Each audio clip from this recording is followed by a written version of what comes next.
आपने बोलने का मौका दिया। पक्ष प्रतिपक्ष के साथियों ने अपने विचार रखे। सरकारी विद्यालयों के बारे में बहुतों ने चिंता भी व्यक्त करी। मैं इतना ही निवेदन करना चाहूँगा, जो कोई अच्छा काम हो उसको अच्छा भी बोलना चाहिए। प्रतिपक्ष हो या पक्ष हो, अगर कोई अच्छा निर्णय है तो उसका स्वागत करना चाहिए। क्या ये सत्य बात नहीं है क्या कि जो स्कूलों के शिक्षा के स्तर में जो गुणात्मक सुधार हुआ है 2018 की तुलना में 2021 तक, इन 3 वर्षों में 6 वर्ष से, ये रिकॉर्डेड है सभापति महोदय, 6 वर्ष से 14 वर्ष के बच्चों का नामांकन सरकारी विद्यालयों में 20% बढ़ा है। कोरोना महामारी होने के बावजूद भी नामांकन का बढ़ना ये सिद्ध कर देता है कि लोगों का रुझान बढ़ा है। सभापति महोदय, पूरे राज्य की सेकेंडरी विद्यालय, चाहे पक्ष में हो चाहे विपक्ष के विधायक क्षेत्र में हो, मुख्यमंत्री जी को साधुवाद देना चाहिए। इनको 3820 विद्यालय एक साथ राजस्थान के इतिहास में क्रमोन्नत करने की घोषणा करी है। जब सबका सारे विधानसभा में क्रमोन्नत करने की घोषणा करी है, सारे विधानसभा में 5000 से अधिक आबादी वाले जो गांव हैं वहाँ महात्मा गांधी अंग्रेजी विद्यालय खोलने की घोषणा करी है, और 5000 की आबादी है, अगर वहाँ अंग्रेजी विद्यालय नहीं खोल रही है तो कम से कम बोलने का धर्म बनता है।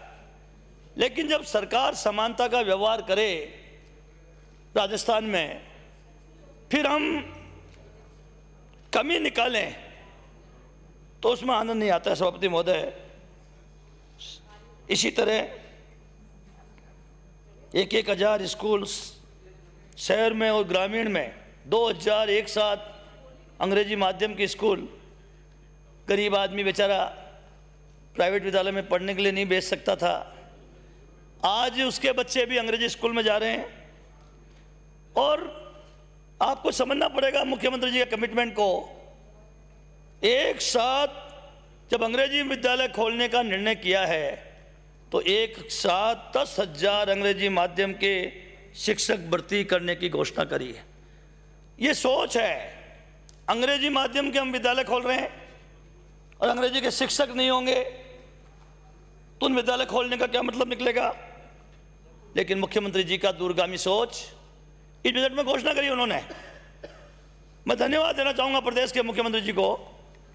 पिछली बार उन्होंने कहा था हम नए कक्ष बनाएंगे, क्षतिग्रस्त जो भी स्कूलें हैं उनकी मरम्मत का भी काम करेंगे। नाबार्ड से उन्होंने ऋण लेने के लिए आवेदन किया है, अभी ऋण स्वीकृत नहीं हुआ है। लेकिन मुख्यमंत्री जी का दूरगामी सोच कि जो चयन हुई है स्कूलें, जहाँ कक्ष बनाने हैं, लाइब्रेरी कक्ष बनाने हैं, मरम्मत होनी है, उन तमाम राजस्थान के तमाम स्कूलों के टेंडर लगाने के आदेश कर दिए हैं। अभी बस सैंक्शन नहीं हुआ है, नाबार्ड का लोन सैंक्शन नहीं है। क्यों इंतजार किया जाए, क्यों देरी करी जाए? जैसे नाबार्ड का लोन सैंक्शन हो, क्यों प्रक्रिया को देर लंबी करी जाए? और उन्होंने टेंडर लगाने के आदेश कर दिए हैं। राजस्थान में टेंडर लग रहे हैं। सभापति महोदय, हमारी बच्चियों के जो नज़दीक उनको जो पास में उनको पढ़ने का मौका मिले, माध्यमिक स्तर के ऐसी 300 निवासी विद्यालय खोलने की घोषणा करी है। उच्च प्राथमिक स्तर की, अभी एक मेरे साथी बोल रहे थे, उच्च प्राथमिक स्तर की और प्राथमिक स्तर की, इसकी संख्या जरूर बढ़ानी चाहिए। क्योंकि जब आपने पूरे राजस्थान के सारी सेकेंडरी विद्यालयों को सीनियर सेकेंडरी कर दिया है, तो जो उच्च प्राथमिक विद्यालय हैं उनको आपको सेकेंडरी करना चाहिए, प्राइमरी को मिडिल करना चाहिए। आपने 1846 उच्च प्राथमिक विद्यालय लिए है, उधर आप 3000 से ज़्यादा आप हाई सेकेंडरी विद्यालय खोलने की ले रहे हैं। आपने वहाँ उसमें, तो इसमें कम से कम आपको बनाना चाहिए, क्योंकि आपका सोच रहा है। मुझे याद है वो ज़माना जब पहली बार प्रदेश के मुख्यमंत्री अशोक जी गहलोत मुख्यमंत्री बने थे, राजीव गांधी पाठशाला लेकर आए थे। ऐसी छोटी छोटी डाणियाँ, 1-1 किलोमीटर 2-2 किलोमीटर में जो स्कूलें नहीं थी, एक साथ 26,000 स्कूलें राजीव गांधी पाठशालाएँ खोली एक साथ उन्होंने। एक सोच था उस जमाने में, राजीव गांधी कहा करते थे कि अगर गांव को अगर आगे बढ़ाना है, प्रदेश को आगे बढ़ाना है, तो हमें शिक्षा को आगे बढ़ाना पड़ेगा। जब गांव में बैठा हुआ व्यक्ति, गांव के गरीब आदमी का परिवार जब शिक्षित होगा तो समुचित रूप से उस प्रदेश का भला होगा। सभापति महोदय, एक साथ इतनी विद्यालय खोलना मैं समझता हूँ बहुत ऐतिहासिक निर्णय किया था, और अभी क्या किया पिछली सरकार ने मैं उसके बारे में बताऊंगा। सभापति महोदय, आपने सरकारी महाविद्यालय खोलने में मैं समझता हूँ रिकॉर्ड पैदा कर दिया। बहुत से साथी ऐसे कह रहे हैं केवल कॉलेज खोलने से काम थोड़ी चलता है। जयपुर जिले में जितनी कॉलेज खोली हैं, फागी में खोली है, बस्सी में खोली है, जमारामगढ़ में खोली है, बैराट में खोली है, जयपुर में खोली है, गोविंदगढ़ में खोली है, कोटपुतली में खोली है, जमारामगढ़ में खोली है, सारी जो नई कॉलेज खोली है उसका बजट आवंटन कर दिया, उनका काम चालू हो गया। मैं समझता हूँ कॉलेज खोलते उसी सत्र में उनको चालू करा देना। वह बच्चे बच्चियाँ दूर दूर से 70, 80, 90, 100 किलोमीटर से पढ़ने के लिए जयपुर आते थे। आज आपने उपखंड मुख्यालय पे, तहसील मुख्यालय पे आज वो बच्चे बच्ची पढ़ रहे हैं। तो ये कमिटमेंट मुख्यमंत्री जी का, इसमें बजट दे दिया है, बिल्डिंगों का काम चालू करा दिया है। अभी हमारे उच्च शिक्षा मंत्री जी मेरे यहाँ फागी गए थे, नीम लगाने के लिए गए थे, शिलालेख लगा के आए ये उच्च शिक्षा की।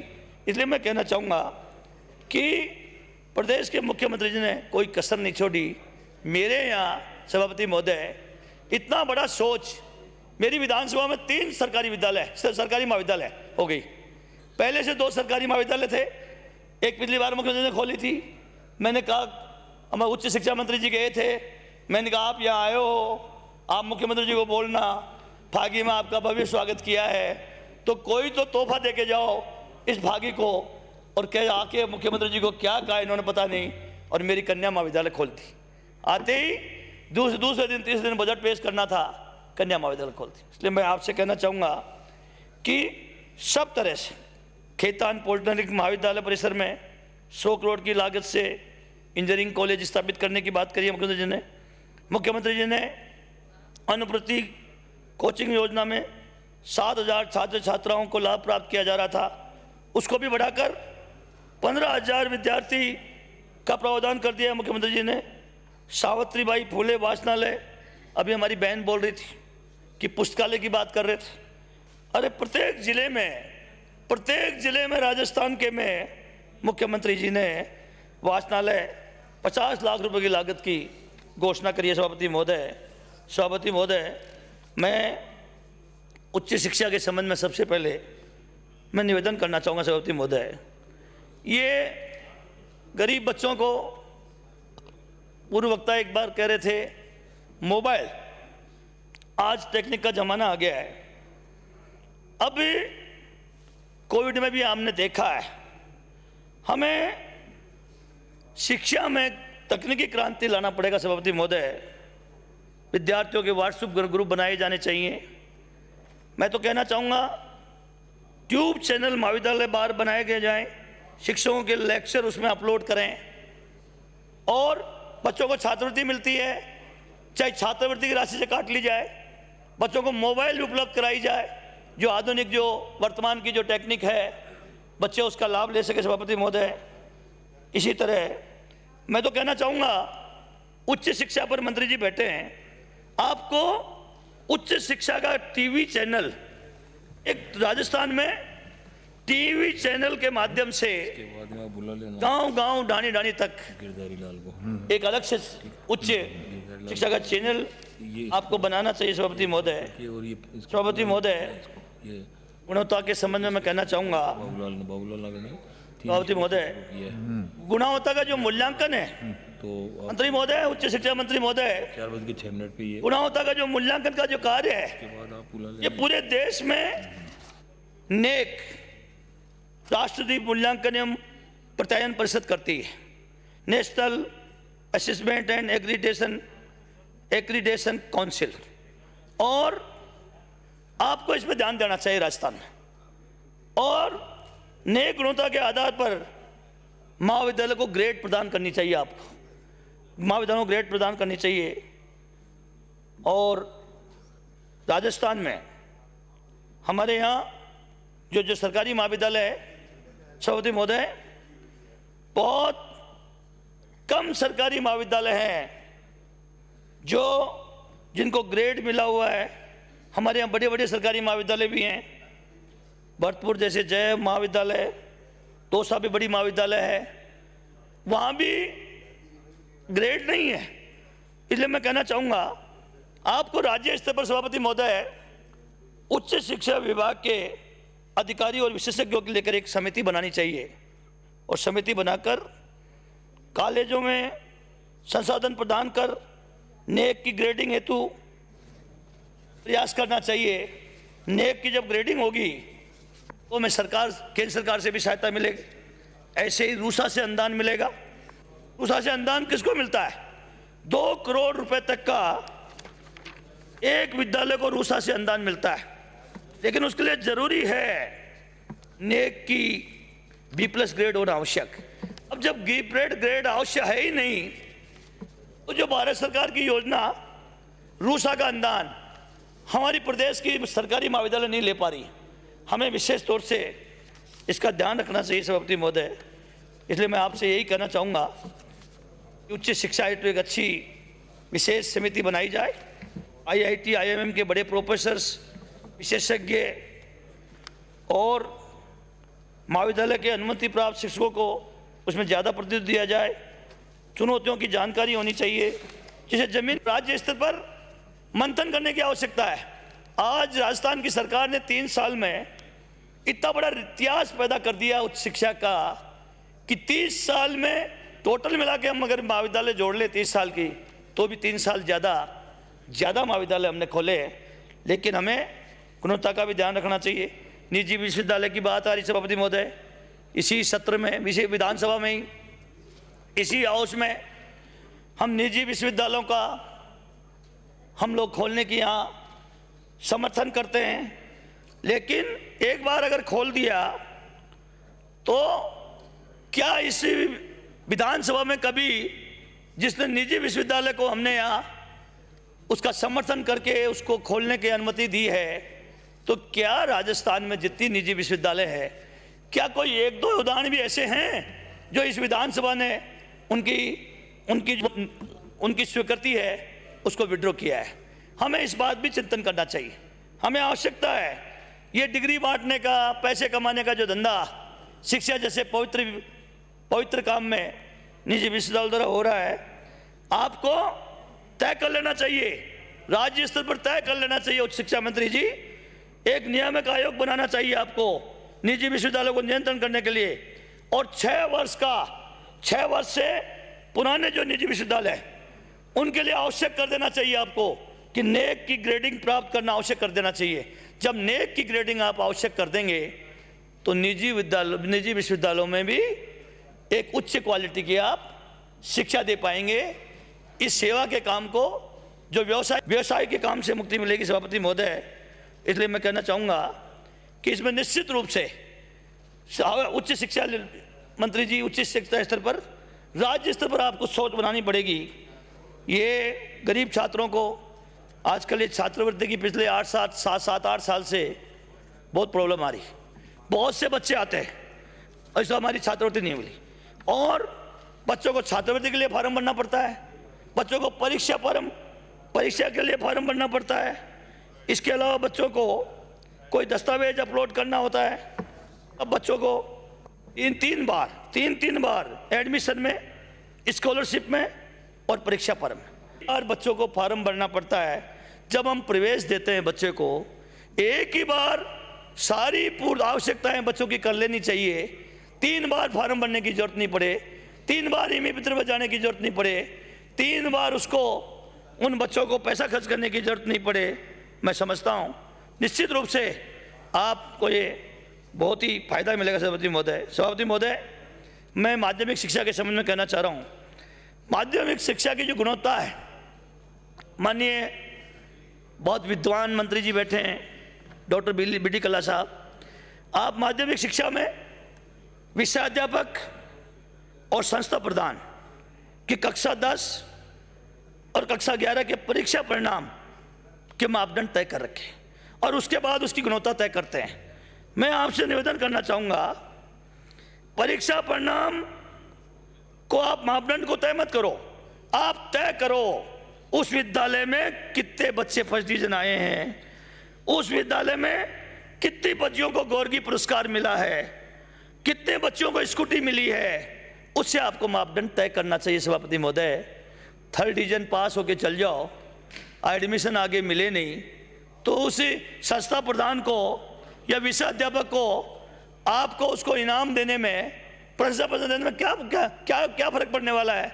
आपको तय करना चाहिए। उसकी ग्रेडिंग तय करते समय आपको देखना चाहिए कि इस विद्यालय के इस विषय सब्जेक्ट वाले टीचर ने किसके सब्जेक्ट में क्या इसने ऐसी विशेष किया है जिसकी वजह से इसकी ग्रेडिंग तय करनी चाहिए। मैं कहना चाहूँगा, आपके विद्यालयों में खेल कालांश आवश्यक रूप से होना चाहिए।